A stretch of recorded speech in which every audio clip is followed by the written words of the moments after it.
Good morning ka-farmers, tignan nyo si Tito Rick TV. Pangatlong araw na nag-uulan, walang tigil ang ulan dito sa amin. So, pangatlong araw ngayon, dalawang gabi na malalakas ang ulan. Dire-diretso ang ulan. Ngayon, andito naman ako sa aking bukirin. Titignan ko yung resulta ng aking pilapil. Kasi nga, sobrang umaapaw ang tubig. Ngayon, nagtatambak ako. Tinatambakan namin para maipon yung tubig. Kabaliktaran ngayon. Kasi dati natitigang. Ngayon sunod-sunod ng ulan, kaya ngayon naipon ng tubig. Kaya ngayon tinatambakan namin, gumagawa naman ng paraan yung tubig para lalabas sa pinitak. So kumbaga sa sa Ilocano, nasasawang yung lumalabas yung tubig, nagbubutas ng panibagong butas para makaalis siya doon sa kanyang pagkaimbak.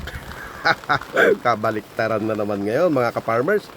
Ito, talagang ganito ang suot ko ngayon dahil nga ang lakas ng ulan. Ayan, titignan natin kung anong resulta. Ayan, sus, kasalukuyan. Oh, grabe ang ulan, 3 araw na po, dire-diretso.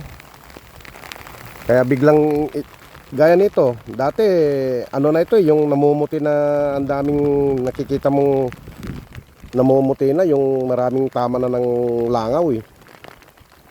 Yung mga gamo-gamo ganon, yung mga butterfly. So may mga insekto na siya. Ngayon gumanda siya oh. Gumanda. Kaya itong tubig ulan parang sobra pa sa fertilizer. Ayan oh. Grabe. Ngayon medyo ang natatamaan ngayon dahil sa walang tigil ang ulan, itong malapit ng mag-aani. Yung iba sumasabay na sa kuwan kasi lalo pag may bagyo dumadapa yung palay sa bigat ng kanyang laman. Ayan, ganito oh, gaganda oh. Ito direct seeding, kaya lahat ng nag-direct tamang-tama, nakabawi ang mga farmers ngayon. Ayan. So let's go, puntahan ko yung isa doon sa akin naman.